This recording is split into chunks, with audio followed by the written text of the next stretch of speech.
Korban pelecehan seksual oleh pria disabilitas, Iwayan Agus Suwartama alias Agus Buntung, 21 tahun, hingga kini mencapai 15 orang. 5 dari 15 korban Agus Buntung kini mengalami trauma berat. Bahkan, mereka mengajukan perlindungan kepada Lembaga Perlindungan Saksi dan Korban atau LPSK. Pendamping korban, Ade Latifah Fitri, mengatakan sebagian korban Agus Buntung kini mengurung diri di kamar dan enggan bertemu orang karena mengalami trauma berat. Latifah menuturkan permohonan perlindungan tersebut demi memastikan psikologi para korban tidak terganggu akibat pro kontra kasus tersebut. Direktur Reserse Kriminal Umum Polda NTB, Kombes Pol Syarif Hidayat mengatakan pihaknya sudah menemukan bukti baru kasus dugaan pelecehan seksual dengan tersangka Agus Buntung. Bukti baru yang ditemukan oleh Direktorat Reserse Kriminal Umum Polda NTB itu yakni video bukti percakapan antara Agus dengan seorang korban. Dalam video berdurasi sekitar 3 menit itu, terdengar percakapan antara Agus dengan seorang calon korban yang diduga akan menjadi sasaran Agus.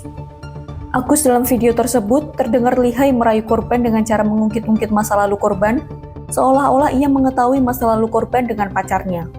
Kuasa hukum tersangka, Ainuddin, berharap rekonstruksi dapat mengungkap semua peristiwa yang mencurigakan dalam kasus ini. Ainuddin menyebutkan bahwa menurut pengakuan Agus, antara tersangka dan korban ada kesepakatan untuk melakukan hubungan seksual di homestay.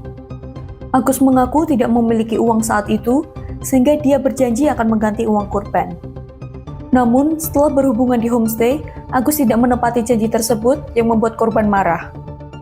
Ketua Komisi Disabilitas Daerah atau KDD NTB, Joko Jumadi, jumlah korban pelecehan Agus Buntung meningkat menjadi 15 orang, termasuk 3 anak di bawah umur.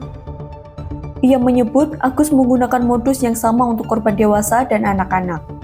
Selanjutnya, di Treskrimum Polda NTB menggelar rekonstruksi kasus pelecehan seksual oleh Agus Buntung pada Rabu 11 Desember 2024. Rekonstruksi kasus pelecehan seksual Agus Buntung digelar di beberapa lokasi termasuk Taman Udayana, Islamic Center, dan homestay.